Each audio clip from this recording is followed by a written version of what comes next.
13.8 billion years ago, the universe began, creating all that is, was, and will be. Without this event, literally everything wouldn't exist. However, this project is not about everything.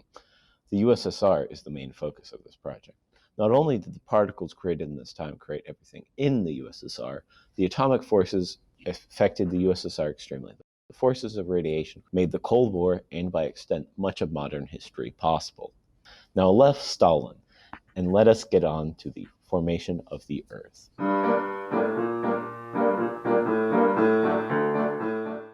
The USSR was a country that occupied physical space in the world, meaning that it was affected by the geography around it, which was formed throughout the lifespan of the Earth.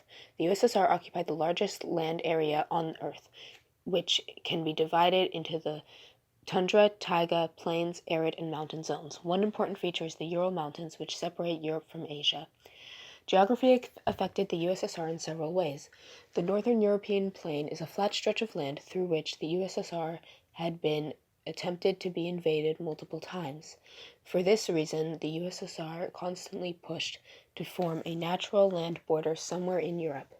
Additionally, the USSR benefited from huge reserves of natural gas, oil, and timber that fueled its economy. Humans first came around to the geographical region around the USSR sometime around 45,000 BCE, as found by sites around the Don River near the Black Sea. In addition to this, there were many settlements and hunter-gatherer groups in pre-agricultural Russia.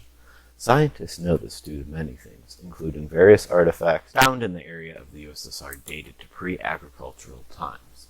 One such artifact is actually the oldest wooden sculpture in the world, known as the Shigir idol.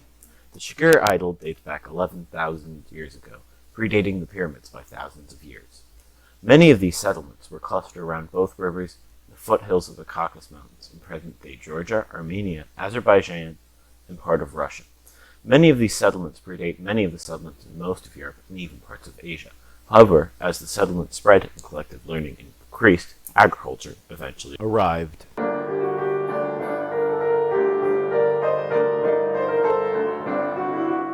The USSR was just a bunch of nomadic hunting groups, eventually turning to farming about 3,000 years before the Common Era. Much later, a Scandinavian named Rurik decided to put everyone together in the year 882 Common Era. The empire, called Kievan Rus, existed until the Mongols conquered it in the year 1237, like they did to everything. They ruled for a while until Ivan the Great kicked out the Mongols, creating the Tsardom of Russia, which later turned into the Russian Empire. This period of history was critical for the USSR because many decisions made during this era still impacted today. For example, Peter the Great helped westernize Russia by lending in potatoes, Western newspapers, and social reform, which were crucial in developing the USSR because they allowed it to increase in complexity by gaining political and economic strength.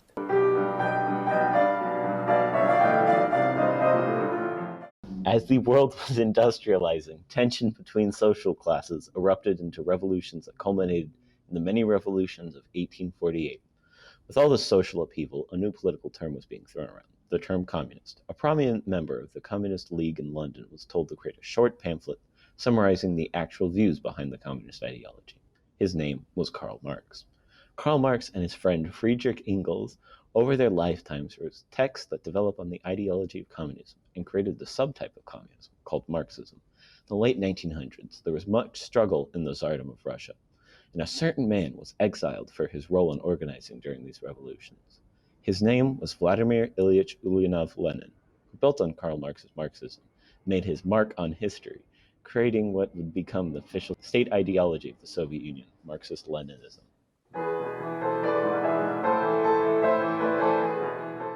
Russia did not industrialize until the 1890s, lagging behind the rest of Europe in the modernization by almost a century. Despite these economic developments, political issues plagued the empire in the 1900s. A power struggle between the recently created legislature called the Duma and Tsar Nicholas II was not made better by the terrible losses during World War I. Even though the Tsar was overthrown in March of 1917, Lenin and his Bolshevik supporters overthrew the temporary government in October of the same year and, after a civil war, created the USSR in 1922.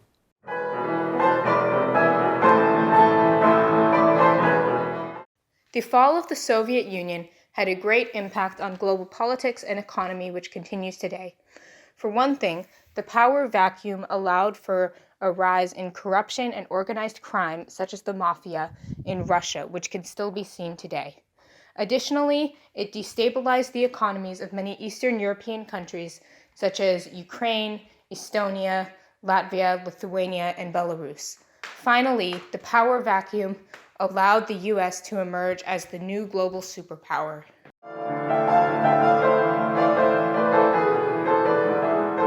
During the space race, the bitter rivalry between the United States and the USSR created the Goldilocks conditions for technological leaps that have continued into the future.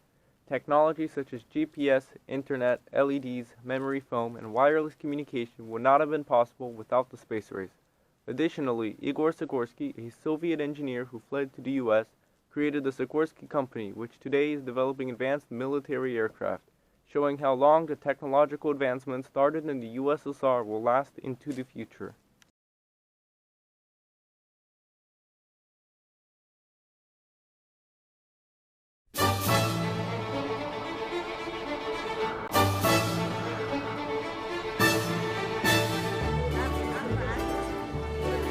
Это Горбачев. Из-за него у нас в экономике бардак. Да благодаря ему у нас новые возможности.